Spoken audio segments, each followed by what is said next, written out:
Good morning, सुप्रभात और सभी को नमस्कार। और इसी के साथ अपन आज की क्लास का शुभारंभ करते हैं। और जैसा कि काफी बच्चों के द्वारा कमेंट किया गया है, ये बहुत खुशी की बात है कि धीरे धीरे अपना परिवार जो है बड़ा हो रहा है और काफी बच्चे एक्टिव रह करके बिल्कुल नोट्स प्रिपेयर कर रहे हैं। उनसे कमेंट पर फोन पे बात हो जाती है और बहुत अच्छा है। एक साथ ही एक काम और करें, 5 ऐसे स्टूडेंट्स को अपने चैनल के बारे में बताएं जो कि वास्तव में पढ़ते हैं, जो सीरियस है स्टडी के प्रति, उनको एडवाइस दें और अधिक से अधिक चैनल को सब्सक्राइब, शेयर करें, लाइक करें ताकि अपना परिवार और भी बढ़ा।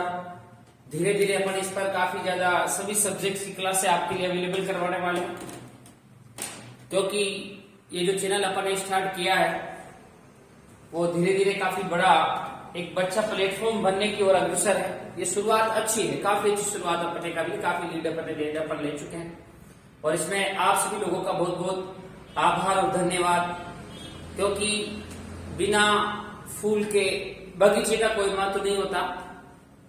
इसी प्रकार से बिना विद्यार्थी, बिना स्टूडेंट्स और बिना दोस्तों के भी कोई चैनल का कोई महत्व नहीं होता। आप नहीं हो तो चैनल का कोई वैल्यू ही नहीं है। आप सभी को आभार, हार्टली दिल से आभार व्यक्त करता हूं कि आपने अपने चैनल को लाइक किया, सब्सक्राइब किया।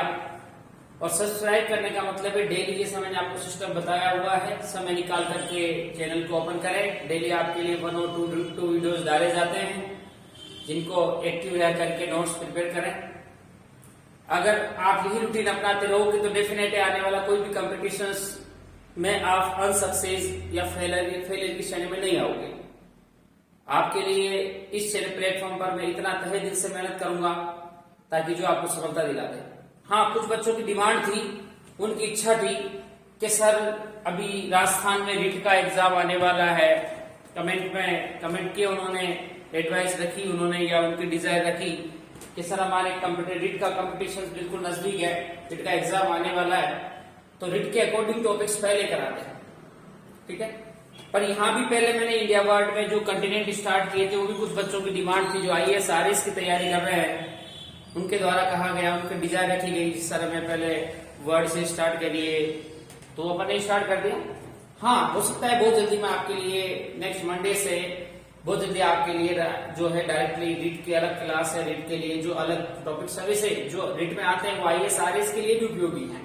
तो अपन कंटिनेंट को फट से खत्म करते हैं और इसके बाद अपन रीट की तैयारी कर रहे हैं। या अभी राजस्थान जीके वाला पोर्शन बहुत अच्छा चल रहा है। राजस्थान जीके वाला पोर्शन आपको रीट वालों को पढ़ना ही है और रीट में बहुत अच्छा राजस्थान दे रखा है।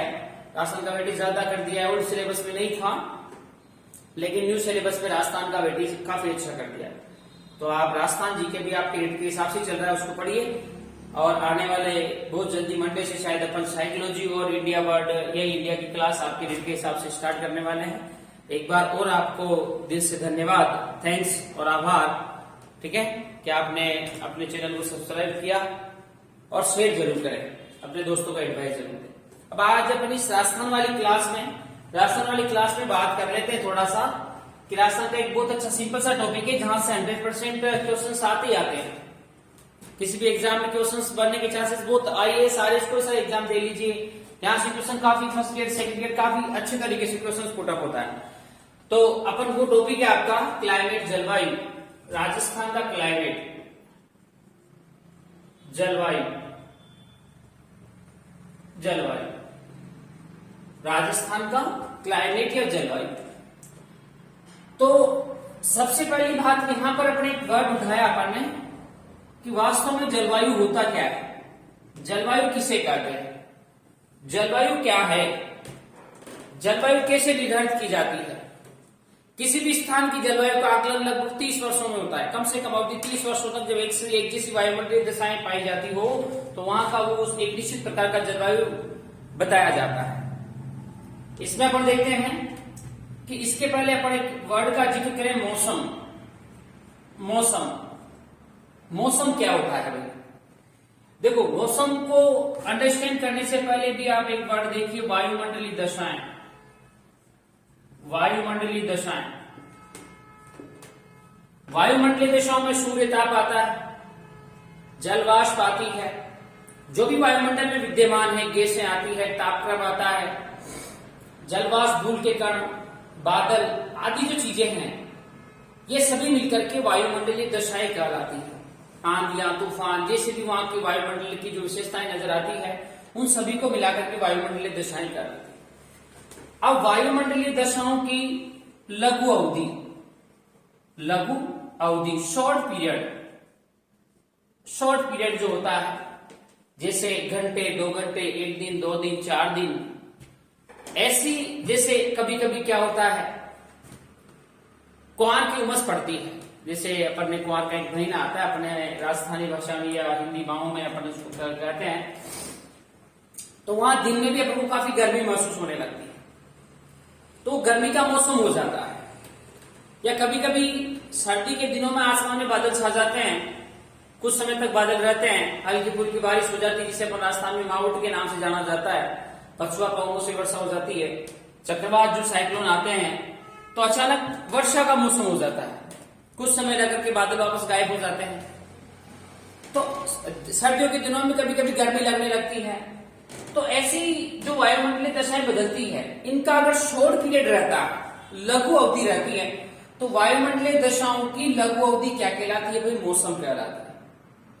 और मौसम की जो दीर्घ अवधि है, दीर्घ अवधि यानी लॉन्ग पीरियड, और किसी भी स्थान पर जलवायु गणना लगभग 30 वर्षों तक जब एक जैसी वायुमंडलीय दशाएं हो तो उस आधार पर उसका क्लाइमेट बताया जाता है, जलवायु निर्धारित की जाती है।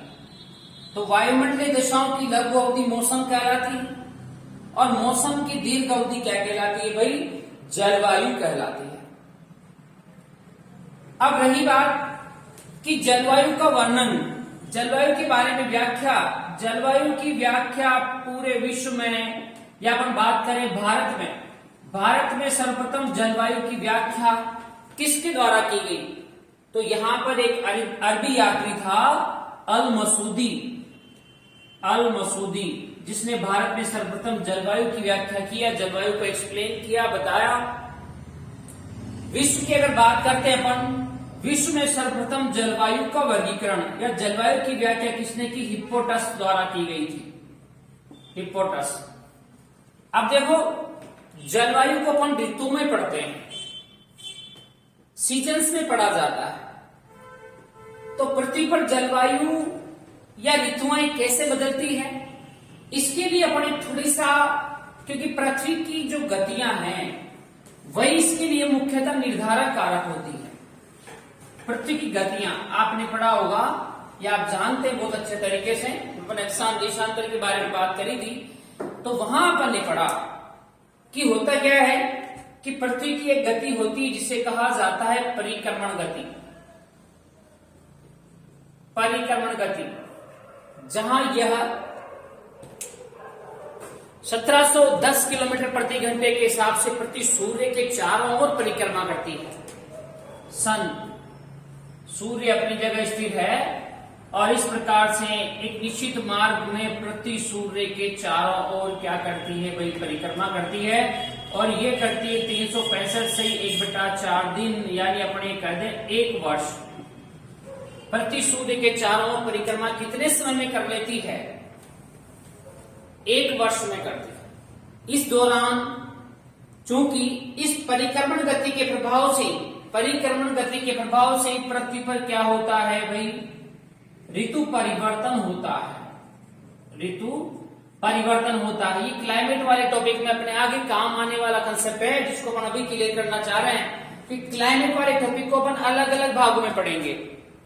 क्लाइमेट को मुख्यतः किसमें पढ़ा जाता है भाई? ऋतुओं के रूप में पढ़ा जाता है। अपन बात करेंगे संस्कृत के अनुसार 6 ऋतु होती है, और मुख्यतः प्रधान ऋतुएं 3 होती है। और भूगोल जो ज्योग्राफी जिसके अंतर्गत आप इस टॉपिक को पढ़ रहे हो, उसके अनुसार 4 ऋतुएं मानी गई है। और फिर अपन बात करेंगे अलग अलग ऋतुओं की विशेषताएं। फिर जलवायु वर्गीकरण पढ़ा जाएगा, जहां पर अपन सामान्य वर्षा के आधार पर, कोपेन के आधार पर, तीव्रता के आधार पर, थर्मोमीटर के आधार पर ऐसे क्लाइमेट या जलवायु प्रदेश अपन पढ़ने वाले हैं। इसके बाद अपन बात जलवायु को प्रभावित करने वाले कारक, जो काफी मोस्टली जब बड़े एग्जामों में क्वेश्चन आता है, वो कैसे आता है अपन आगे बात करेंगे। तो होता है क्या है, पृथ्वी पर ऋतु परिवर्तन कैसे होता है कि जैसे ये आपकी पृथ्वी है, परिक्रमण गति की अगर मैं बात करूं तो पृथ्वी की परिक्रमण गति जो है वो 365 से 1/4 दिन में अपना एक चक्कर पूरा कर लेती है। और परिक्रमण गति जैसे आप मान ली जाए ये आपकी पृथ्वी है, और पृथ्वी पर जैसे अपन ने लास्ट टाइम बात करी थी कि पृथ्वी का अपना अक्ष, ये पृथ्वी का कौन सा क्या हो गया, अक्ष हो गया, या अक्षीय झुकाव। पृथ्वी का जो अक्ष है, अक्षीय झुकाव कितने डिग्री आता है, 23.5 डिग्री। तो 23.5 डिग्री झुकाव होने के कारण पृथ्वी की अक्षांश रेखा ऐसी आती है। और अपन ने पहले विश्व में 7 महत्वपूर्ण अक्षांशों का जिक्र किया, जिनका भी अपन यहाँ पर वापस प्रयोग करने वाले हैं, क्योंकि अक्षांश रेखाओं के आधार पर ही विश्व को जलवायु कटिबंधों में बांटा गया है। अब यहां पर ये 0 डिग्री है, जिसे आप भूमध्य रेखा कहते हो। ये 23 से 1/2 डिग्री नॉर्थ है, जिसे अपन कहते हैं कौन सी रेखा कहा जाता है, कर्क रेखा। ये 66 से 1/2 डिग्री नॉर्थ है, जिसे अपन कहते हैं आर्कटिक रेखा। और ये 90 डिग्री है, जिसे कहा जाता है भाई उत्तरी ध्रुव, उत्तरी ध्रुव। और यहां पर 23 से 1/2 डिग्री साउथ है, जिसे कहा जाता है भाई मकर रेखा। 66 से 1/2 डिग्री ये साउथ हो गया, जिसे कहा जाता है अंटार्कटिक रेखा या अंटार्कटिक वृत्त। यहां पर ये 90 डिग्री है साउथ में, जिसे कहा जाता है दक्षिणी ध्रुव। अब चूंकि पृथ्वी का झुकाव है, पृथ्वी का झुकाव 23.5 डिग्री है, इसलिए सूर्य अपनी जगह पूर्व में स्थित होता है, ये सन है। और जब पृथ्वी सूर्य के चारों ओर परिक्रमा करती है, तो झुकाव के आधार पर सूर्य जो है अधिकतर या तो उत्तरायण में कर्क रेखा तक जाता है, ट्रॉपिक ऑफ कैंसर तक, या फिर दक्षिणायन में आता है मकर रेखा ने ट्रॉपिक ऑफ केप कैमोरिन तक जाता है, या कैप्रिकॉर्न तक जाता है। यहां सूर्य की एग्जैक्ट स्थिति होती है 21 जून को। 21 जून को सूर्य कौन सी रेखा पर होता है भाई, कर्क रेखा पर होता है। जून के बाद जुलाई, अगस्त, सितंबर, यानी 23 सितंबर को सूर्य पहुंच जाता है कौन सी रेखा पर, मकर रेखा पर होता है, सॉरी भूमध्य रेखा पर होता है। सितंबर, अक्टूबर, नवंबर, दिसंबर, 22 दिसंबर को सूर्य कौन सी रेखा पर चला जाता है भाई, मकर रेखा पर चला जाता है। दिसंबर के बाद पुनः सूर्य उत्तरायण चला जाएगा 23 दिसंबर से। तो दिसंबर के बाद जनवरी, फरवरी, मार्च, यानी वापस 21 मार्च को सूर्य कहां पर पहुंच गया, भूमध्य रेखा पर। मार्च, अप्रैल, मई, जून, पुनः जून में कहा जाता है। इस प्रकार से एक वर्ष की अवधि के दौरान सूर्य इन दोनों रेखाओं के बीच में ही रहता है, यानी कर्क और मकर के बीच। उत्तरी गोलार्ध वालों के लिए सबसे बड़ा दिन 21 जून होता है, दक्षिणी गोलार्ध वालों के लिए सबसे बड़ा दिन 22 दिसंबर होता है। अब चूंकि सूर्य 6 महीने उत्तरी गोलार्ध में, 6 महीने दक्षिणी गोलार्ध में होता है, इसलिए ऋतुओं का सिस्टम चलता है। विश्व में दिन व रात की अवधि समान रहती है, तो किस दिन रहती है, 21 मार्च और 23 सितंबर को दिन और रात बिल्कुल 12-12 घंटे के होते हैं। बाकी उत्तर की ओर अगर सूर्य होता है तो दिन की अवधि बढ़ जाती है, और दक्षिणी गोलार्ध में रात की अवधि धीरे धीरे कम होती है या बड़ी होती जाती है। अब यहाँ पर चूंकि ये दोनों ओर सूर्य रहता है, इसलिए यहाँ पर कटिबंध होगा, उष्ण कटिबंध। और ये आपके 66.5 डिग्री के बाद जो एरिया है 90 डिग्री तक, यहाँ पर क्योंकि बर्फीली हवाएं चलती है, यहाँ सूर्य की किरणें काफी तिरछी पहुंचती है, इसलिए से अपन कहते हैं कौन सा कटिबंध, शीत कटिबंध। चाहे वो दक्षिणी ध्रुव वाली बात करूं या फिर उत्तरी ध्रुव वाली बात करूं। फिर अगर कहा जाए तो उत्तरी गोलार्ध में ये वाला 23.5 से 66.5 के बीच ये आपका होगा उपोष्ण या शीतोष्ण कटिबंध, उपोष्ण या शीतोष्ण कटिबंध,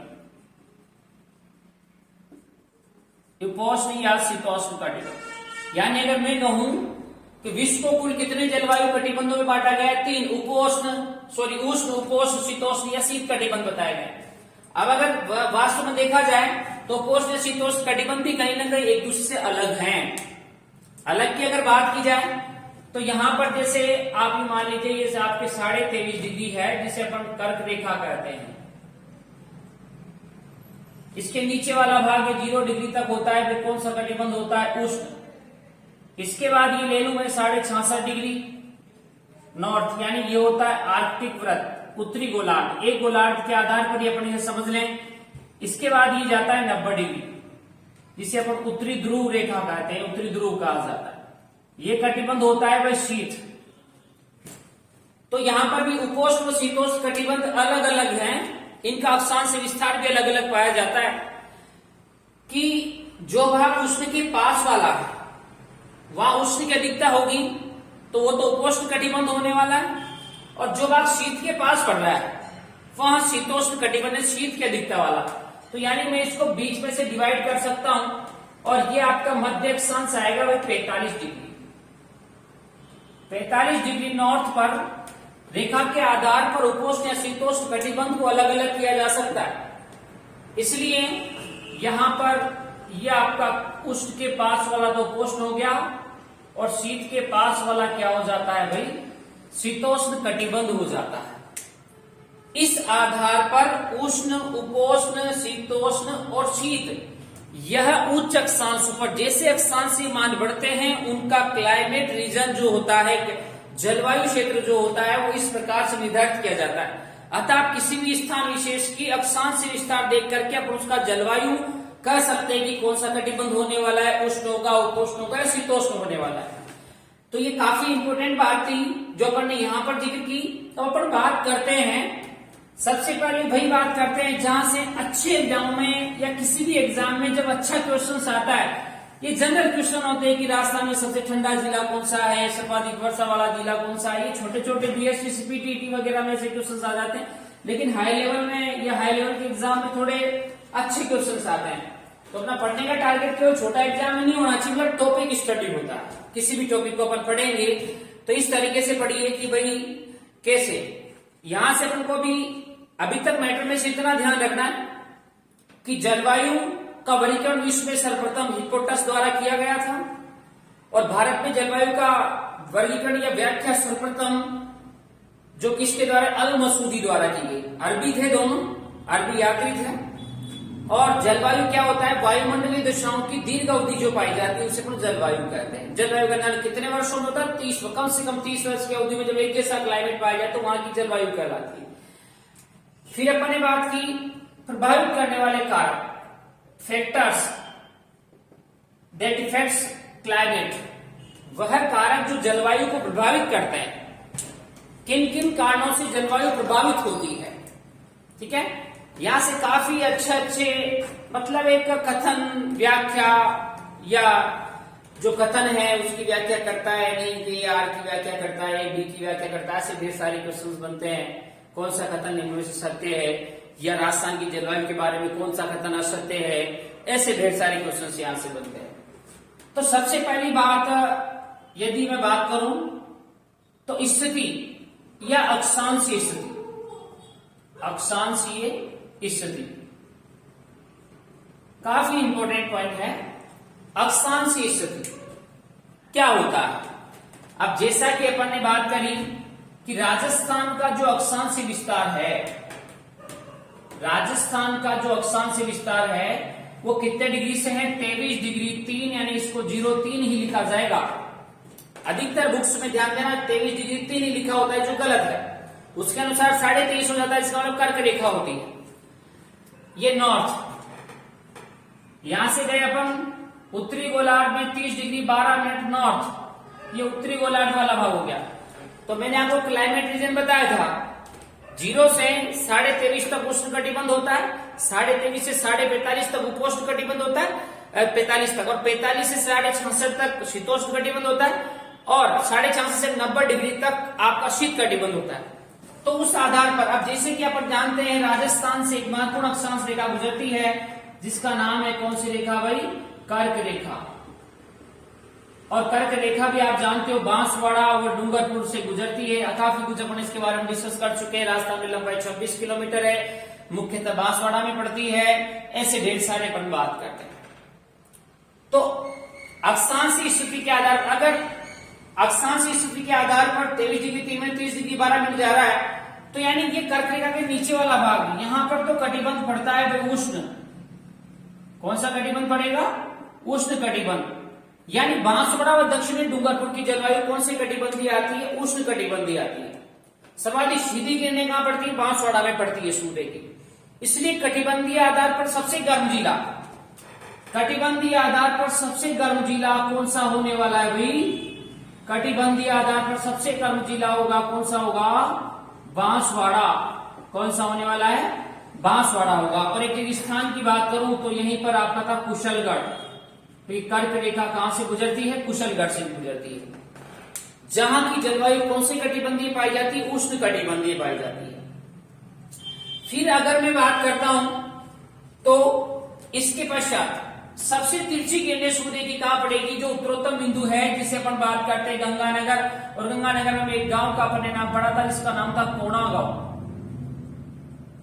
कोणा गांव गंगानगर। राजस्थान में सर्वाधिक सूर्य की तिरछी किरणें गंगानगर यानी गांव के आधार पर कोणा गांव में पड़ती है।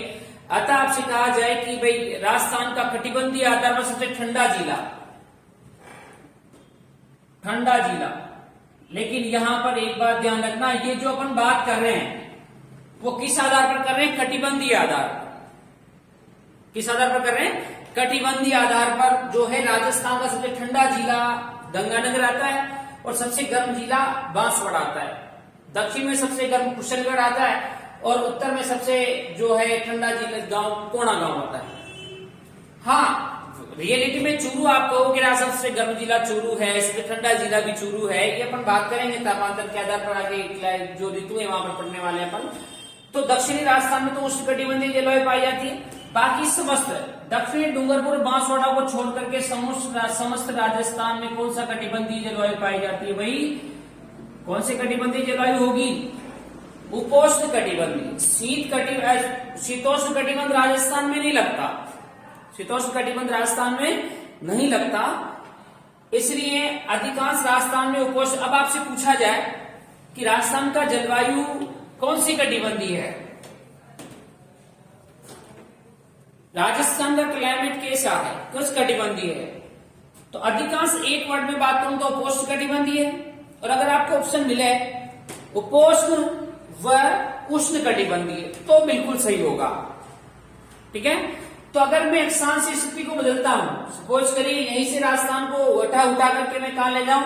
अगर मैं ले जाता हूं 66.5 डिग्री पर, 66.5 डिग्री से ऊपर ले जाता हूं तो राजस्थान की जलवायु कैसी हो जाएगी? शीत कटिबंधीय होने वाली है। कैसी होने वाली है? शीत कटिबंधीय। तो इस प्रकार से अपन ये कह सकते हैं कि किसी भी स्थान विशेष का जो अक्षांशीय स्थिति होती है वह वहां की जलवायु को निर्धारित करती है। इसके बाद अगर मैं बात करूं तो यहां पर नेक्स्ट जो कारक हो सकता है, बताइए और कौन सा कारक है जो राजस्थान की क्लाइमेट जलवायु को प्रभावित करता है? अब देखिएगा, धरातलीय स्वरूप। नंबर 2, धरातलीय स्वरूप। यह भी कहा गया चैप्टर में एक टॉपिक में या एक पॉइंट में बहुत सारे पॉइंट छुपे हुए हैं। जिसे पश्चिमी राजस्थान में रेतीला मरुस्थल है तो वहां का तापांतर बहुत अधिक पाया जाता है। पूरी राजस्थान में मिट्टी संरचना है जो प्राय ऊष्मा को कम अवशोषित करती है। रेतीली प्रकृति ज्यादा अवशोषित होने से वहां का टेम्परेचर बहुत ज्यादा हो जाता है। धरातलीय स्वरूप में पेड़ पौधे वनस्पति सभी इंक्लूड किए जा सकते हैं। अगर कहां चट्टानों का विस्तार है, चट्टानी संरचना पाई जाती है, ऊष्मा को ज्यादा पथरीला एरिया है तो जो ऊष्मा को ज्यादा अवशोषित कर लेता है वहां का टेम्परेचर स्वतः ही गर्म होने वाला है।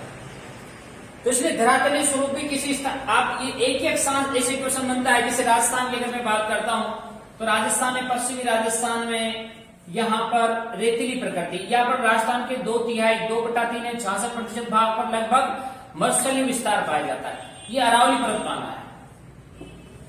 अब इधर के एरिया में टेम्परेचर, यहाँ हाई टेम्परेचर पाया जाता है, इधर क्या पाया जाता है? Low temperature. या आपसे यूं कहा जाए कि बस एक तकनीकी या टेक्निकल क्वेश्चन बना लिया जाए कि पश्चिमी राजस्थान का तापमान पूरी राजस्थान की अपेक्षा अधिक होता है, जिसका प्रमुख कारण क्या है? धरातलीय स्वरूप, रेतीली प्रकृति, या इसे मैं कहूं थार का मरुस्थल। क्या कहा जा सकता है? थार का मरुस्थल। इसके बाद अपन बात करते हैं तो यहां पर वनस्पति भी आती है। वनस्पति भी स्थान विशेष की जलवायु को प्रभावित करने वाला एक कारक है। सपोज करिए कहीं बहुत ज्यादा पेड़ पौधे हैं, अभी आप गर्मी के दिनों में पेड़ के नीचे जाते ही ठंडाई आने लगती है। अभी जैसे राजस्थान के दक्षिणी राजस्थान में जो है वहां पर ये देखिए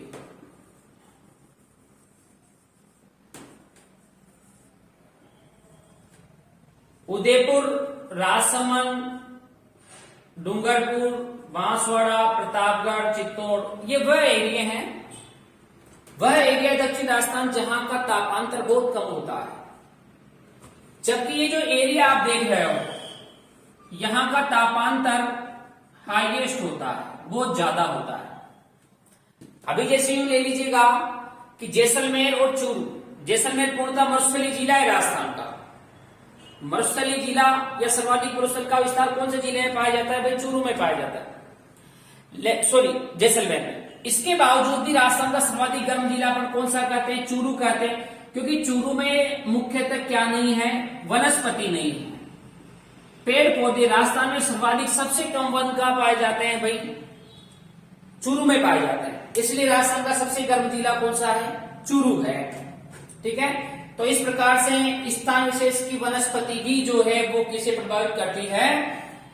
क्लाइमेट, जलवायु को प्रभावित करने वाला कारक है। इसके बाद अपन बात करें समुद्र तल से ऊंचाई।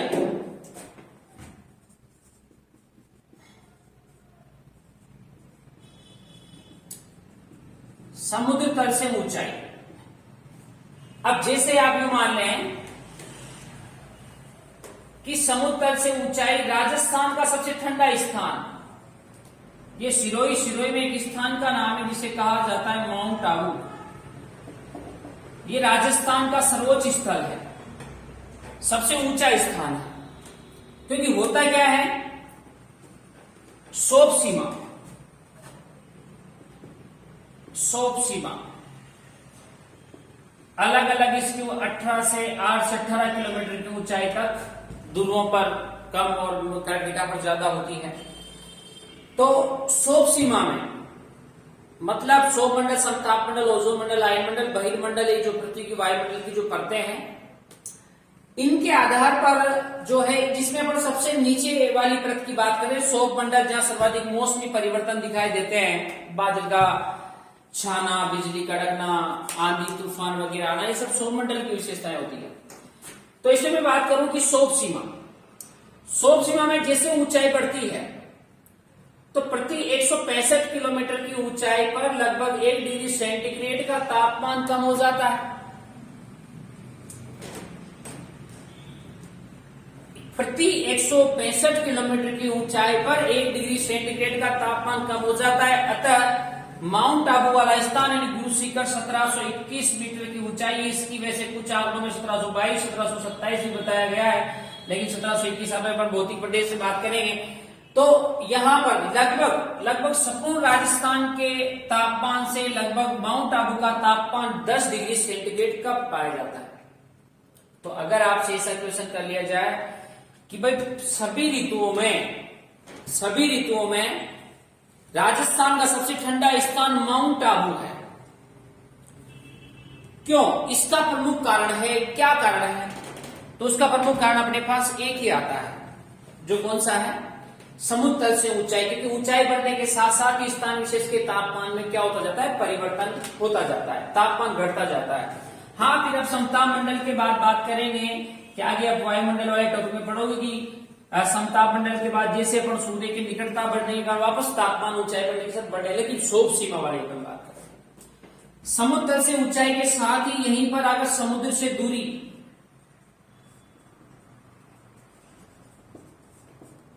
समुद्र तल से दूरी मतलब आप गर्मी के दिनों में किसी तालाब के पास जाते हो, वहां की बेट ठंडी ठंडी लहरें दिखाई देती है। क्योंकि होता क्या है कि जैसे आप ये मान लीजिए ये स्थलीय भाग है और ये इधर जलीय भाग होता है, जलीय भाग। तो यहां से क्या चलते हैं, जल समीर चलते हैं,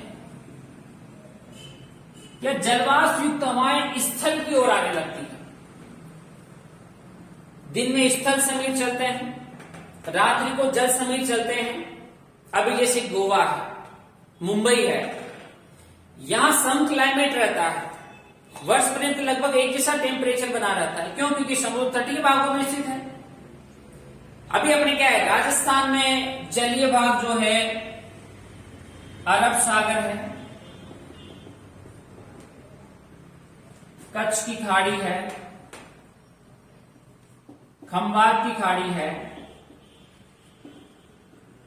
यानी राजस्थान केवल दक्षिण पश्चिम में जलीय भाग के निकटता पड़ती है दक्षिण पश्चिमी भागों, इसलिए रात्रि को यहां तापमान बहुत कम हो जाता है।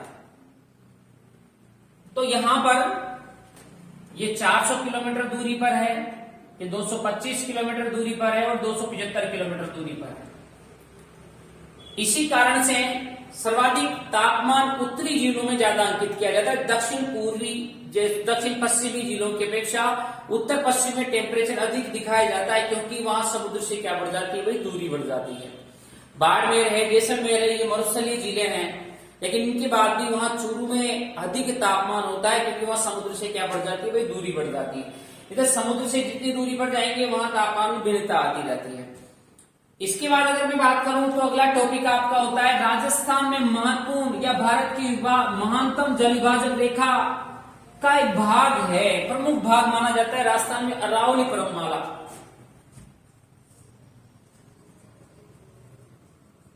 अरावली पर्वतमाला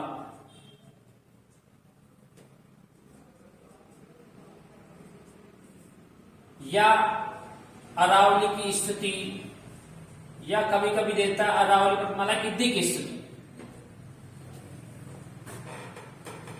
जैसा कि अपन जानते हैं कि अरावली पर्वतमाला का विस्तार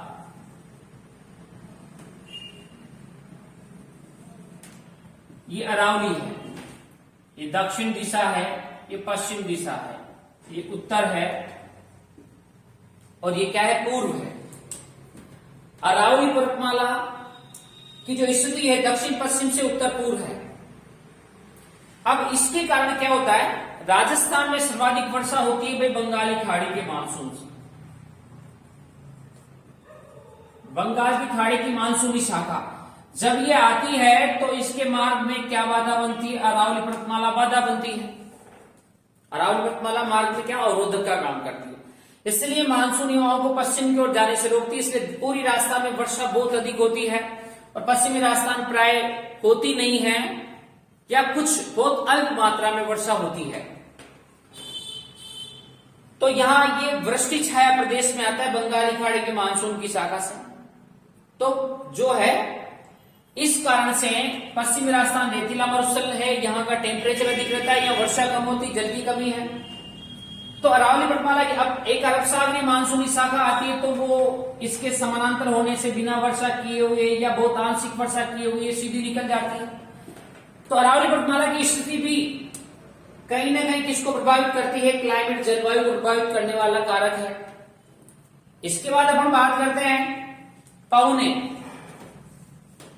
वायु सिस्टम में पवन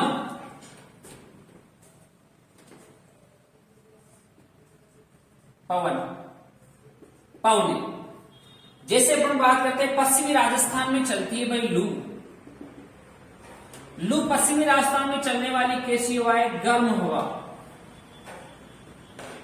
पवन किसे कहते हैं, पवन हाई प्रेशर से लो प्रेशर की ओर क्षैतिज पे चलने वाली जो हवा है उसे क्या कहा जाता है, पवन।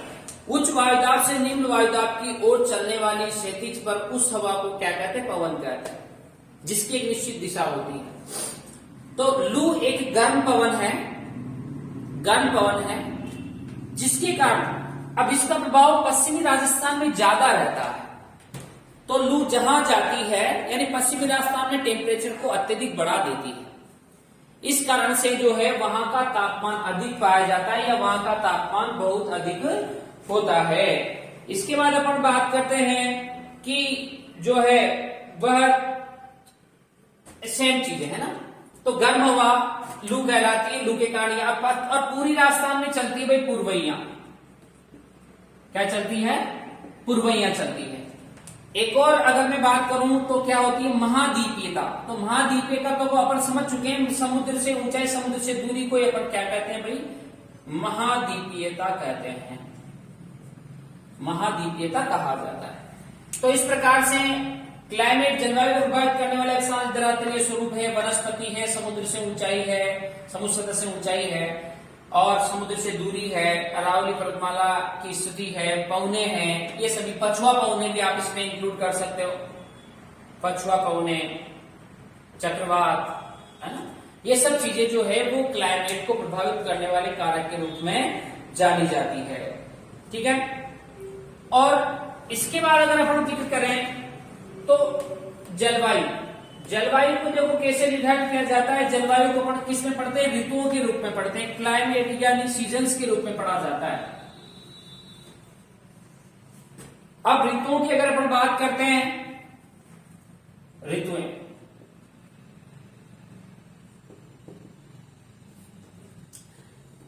ऋतुएं कितनी होती है? तो वैसे ऋतुएं जो है वह केवल 3 प्रकार की होती है।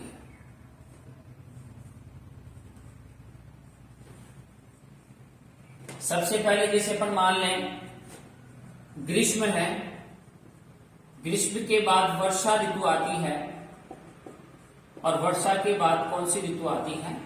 शीत। प्रधान ऋतुएं कितनी होती है? तो कितनी होती है भाई? 3 ऋतुएं होती है, ग्रीष्म, वर्षा और शीत ऋतु। इसके बाद अपन बात करें कि भूगोल के आधार पर ऋतुएं कितनी होती है, क्योंकि अपने जो टॉपिक है वो भूगोल के अंतर्गत ही पढ़ा जा रहा है। तो यहां पर एक और ऋतु इंक्लूड कर दी गई है जिसका नाम है शरद, जो 1 से 1/2 माह यानी 1.5 माह की ऋतु मानी गई है, जिसे मानसून प्रत्यावर्तन का काल कहा जाता है। बस इतना सा ही आपको ध्यान रखना है, मानसून प्रत्यावर्तन का काल कहलाता है। ठीक है।